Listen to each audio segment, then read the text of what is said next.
ভারতের লোকসভা নির্বাচনে ৭ দফায় ভোট গ্রহণ শেষে মঙ্গলবার ফলাফল ঘোষণা করা হয়। প্রকাশিত ফলাফলে বিজয়ী হয়েছেন ১৫ জন মুসলিম প্রার্থী। এ নির্বাচনে মোট ৭৮ জন মুসলিম প্রার্থী প্রতিদ্বন্দ্বিতা করেন।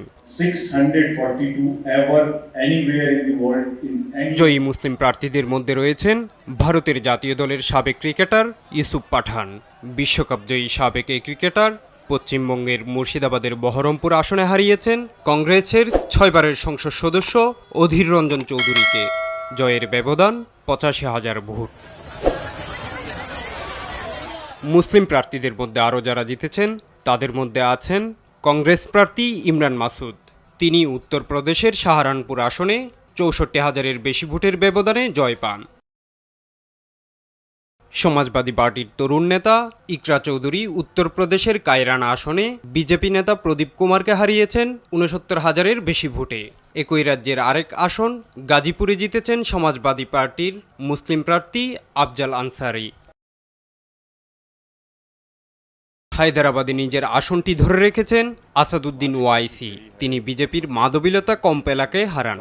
এছাড়া লাদাখে স্বতন্ত্র মুসলিম প্রার্থী মোহাম্মদ হানাফি এবং জম্মু ও কাশ্মীরের বারামুল্লা আসনে আরেক স্বতন্ত্র মুসলিম প্রার্থী আব্দুর রশিদ শেখ বিজয়ী হয়েছেন।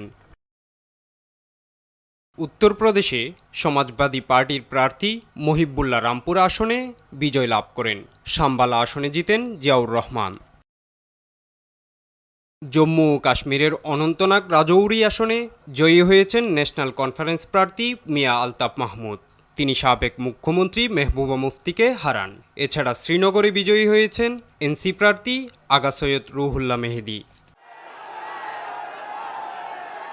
এবারের নির্বাচনে চূড়ান্ত ফলাফলে বিজেপি নেতৃত্বাধীন এনডিএ জোট ২৯৩টি আসন পেয়েছে, যাতে বিজেপির রয়েছে ২৪০টি আসন।